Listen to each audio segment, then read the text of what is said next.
les sentiers du bonheur.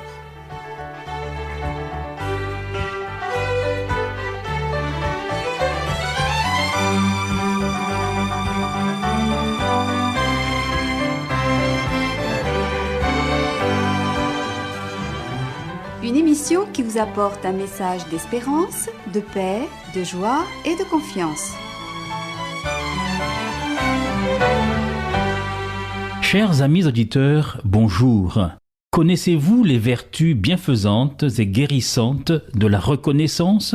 Ça dure et ça dure. Le triste et sinistre bilan s'alourdit de jour en jour. Le décompte macabre semble ne pas s'arrêter.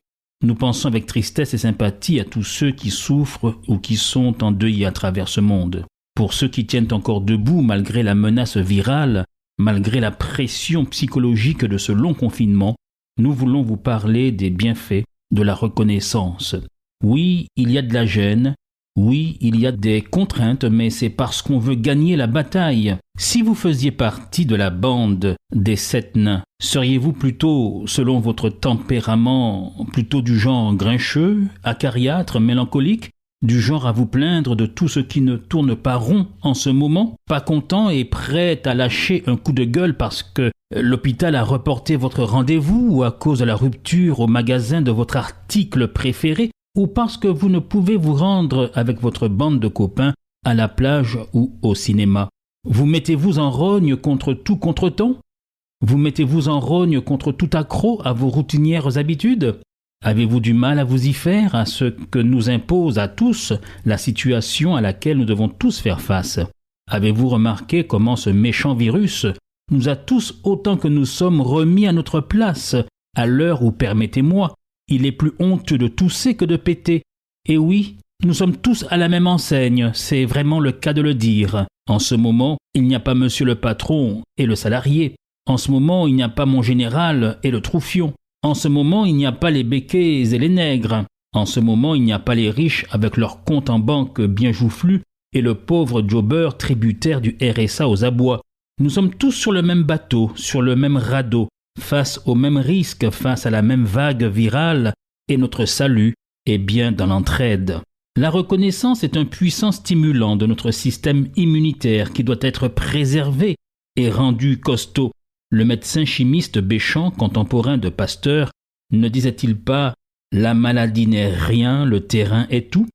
Nous parlons des bienfaits de la reconnaissance. Reconnaissance tout d'abord à Dieu qui nous permet de tenir cette chronique et à vous de l'écouter. Reconnaissance à Dieu d'être capable d'inspirer cette goulée d'air frais aujourd'hui sans entendre craquer nos poumons. Reconnaissance pour tout ce personnel soignant qui se dévoue, se sacrifie et parfois, hélas, meurt pour venir en aide aux malades. Reconnaissance si notre couple, si notre famille tiennent le coup dans cette période de confinement. Reconnaissance aux forces de l'ordre qui maintiennent la sécurité dans le pays. Reconnaissance aux caissières de supermarchés qui prennent le risque dans la distribution des produits nécessaires à notre quotidien. Reconnaissance à ceux qui nous amènent l'eau, l'électricité. Reconnaissance à ceux qui assurent la continuité du service public. Reconnaissance à ceux qui, se sachant à risque, sont assez responsables pour se calfeutrer, pour se confiner chez eux. Est-ce le temps de se plaindre ? Est-ce le temps de se lamenter pour notre perte de confort, pour les ratés éventuels dans le dispositif de prise en charge ? Reconnaissance pour être dans un pays où si vous êtes malade, une ambulance du SAMU viendra vous chercher pour vous amener dans un hôpital ou même si c'est dans un couloir, on fera tout pour prendre soin de vous. Reconnaissance parce que lorsque vous sortirez de l'hôpital, il n'y aura pas comme dans certains pays, si je ne me trompe, on ne vous tendra pas une facture qui vous conduira à vendre votre maison. Un esprit de reconnaissance, cela vous fouette les émotions positives. N'est-il pas dit dans les Écritures, dans le livre des Proverbes, « Un cœur joyeux est un bon remède, mais un esprit abattu dessèche les os. » Reconnaissance pour les infirmières qui prennent soin de mes parents âgés et fragiles. Reconnaissance pour leur aide à domicile qui prend le risque chaque jour de s'occuper de leur accompagnement. Oui, regardons d'un regard nouveau. toutes ces personnes, notamment les auxiliaires de vie sociale, qui ne sont pas les servantes d'autrefois, Mundeyeshes Madame, mais des personnes au grand cœur qui ont été formées avec à la clé un diplôme d'État d'accompagnement en soins et services à la personne. Ce service, que dis-je, cette vocation, exige de posséder de multiples compétences professionnelles pour lesquelles ces auxiliaires de vie sociale ne sont souvent que trop sous-payés après avoir obtenu leur diplôme d'État d'auxiliaire de vie sociale, le DEAVS, actuellement diplôme d'État d'accompagnement éducatif et social, le DEAES. Elles ne font pas que passer un coup de balai ou un coup de chiffon. Il faut changer notre regard. Il faut des qualités humaines précieuses pour s'adapter aux humeurs et aux besoins des personnes dépendantes et exigeantes. Il faut de la psychologie pour être à l'écoute des besoins qui n'arrivent pas toujours à s'exprimer. Il faut d'une formation sanctionnée par un diplôme pour connaître les règles d'hygiène, les protocoles de manipulation de produits souvent corrosifs d'entretien. Il faut pouvoir maîtriser une manutention bien traitante pour savoir manipuler avec douceur et efficacité les corps endoloris et souffrants. Oui, plus que jamais, en cette période de crise, on prend conscience de la valeur de chacun à la place qu'il occupe dans cette société. Chacun est remis à sa place et chaque place, même si elle ne comprend pas le même prestige social, le même niveau de responsabilité, chacun à sa place a son importance dans cette société où personne ne peut dire qu'il est suffisant à lui tout seul. Nous en faisons d'ailleurs l'expérience. Après cette crise, on l'aura appris, mais aurons-nous retenu la leçon? Alors, plus la peine de faire l'intéressant, plus la peine de carrer pour personne, du genre sous pas qu'à travail à d'un bureau, pas personne. Non, tout moun c'est moun, aussi respectons-nous les uns les autres. Et comme le disait ma grand-mère, tout ce qui mérite d'être fait doit être bien fait. Et puis si au cas payé pour faire un travail, c'est que bagaille la raide. La Bible nous parle d'une jeune aide à domicile, une auxiliaire de vie que l'on traitait comme une servante, pire comme une esclave, et qui était au service de gens haut placés dans une grande et riche maison, celle du général en chef de l'armée syrienne qui s'appelait Naaman. Cet homme puissant, à qui on obéissait au doigt et à l'œil, était cependant atteint lui aussi d'une maladie infectieuse, d'une maladie incurable à l'époque, la lèpre. Il n'avait plus d'avenir, il serait bientôt exclu, confiné ou reclus et perdrait tous ses privilèges, il deviendrait un paria. On en sait quelque chose aujourd'hui.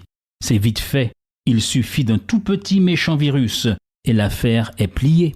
Or c'est grâce à cette jeune auxiliaire de vie dont nous n'avons même pas le nom que ce général syrien a trouvé la guérison. Mais là encore, cette guérison a été obtenue par la foi en ce Dieu unique et merveilleux, celui que nous connaissons pour sa bonté et pour sa compassion.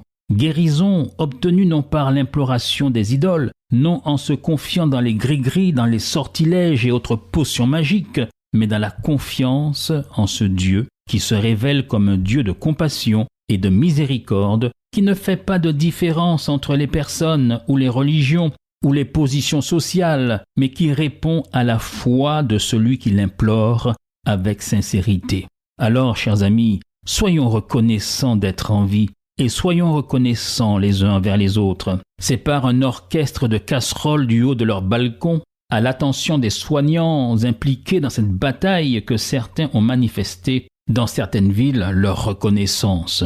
Nous pouvons aussi, dans une prière, dans un soupir, alors que nous avons encore le souffle de vie, dire notre reconnaissance tout d'abord à Dieu, comme le psalmiste au psaume 103.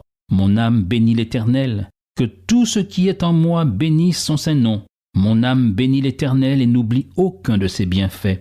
C'est lui qui pardonne toutes tes iniquités, qui guérit toutes tes maladies. C'est lui qui délivre ta vie de la fosse, qui te couronne de bonté et de miséricorde. C'est lui qui rassasie de bien ta vieillesse, qui te fait rajeunir comme l'aigle. L'Éternel fait justice, il fait droit à tous les opprimés. L'Éternel est miséricordieux et compatissant, lent à la colère et riche en bonté. Comme un père a compassion de ses enfants, l'Éternel a compassion de ceux qui le craignent, car il sait de quoi nous sommes formés. Il se souvient que nous sommes poussière. Oui, soyons reconnaissants. Cela nous fait du bien, cela fait du bien aux autres. Soyons reconnaissants envers Dieu, soyons reconnaissants envers tous ceux qui luttent à nos côtés. La reconnaissance, c'est non seulement l'apanage des belles âmes, mais c'est aussi la caractéristique du vrai christianisme. Aussi, dans ces moments quelque peu difficiles, nous vous disons bon courage, prenez bien soin de vous, tenez bon et à la semaine prochaine, chers amis auditeurs. Merci d'un cœur reconnaissant, merci au Seigneur trois fois saint, merci car il a donné Jésus-Christ, son Fils. Merci d'un cœur reconnaissant, merci au Seigneur trois fois saint, merci car il a donné Jésus-Christ, son Fils. Maintenant, le faible dit je suis fort, le pauvre dit je suis riche, Dieu a fait de grandes choses pour nous. Maintenant, le faible dit je suis fort, le pauvre dit je suis riche, Dieu a fait de grandes choses pour nous. Merci d'un cœur reconnaissant, merci au Seigneur trois fois saint, merci car il a donné Jésus-Christ, son Fils. Merci d'un cœur reconnaissant, merci au Seigneur trois fois saint, merci car il a donné Jésus-Christ, son Fils. Maintenant, le faible dit je suis fort, le pauvre dit je suis riche, Dieu a fait de grandes choses pour nous. Merci, merci, merci.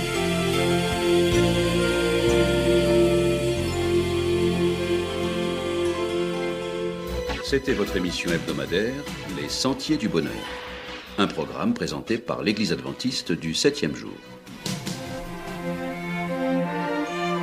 Aimeriez-vous lire le texte de la causerie d'aujourd'hui ? Demandez-le. Il vous sera envoyé gracieusement. Nous tenons également à votre disposition notre cours de Bible gratuit par correspondance.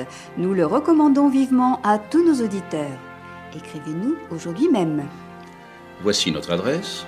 Boîte postale 50 97 282, Le Lamentin, CEDEX 2. Nous nous réjouissons à la pensée de vous retrouver à l'écoute la semaine prochaine à la même heure. À bientôt.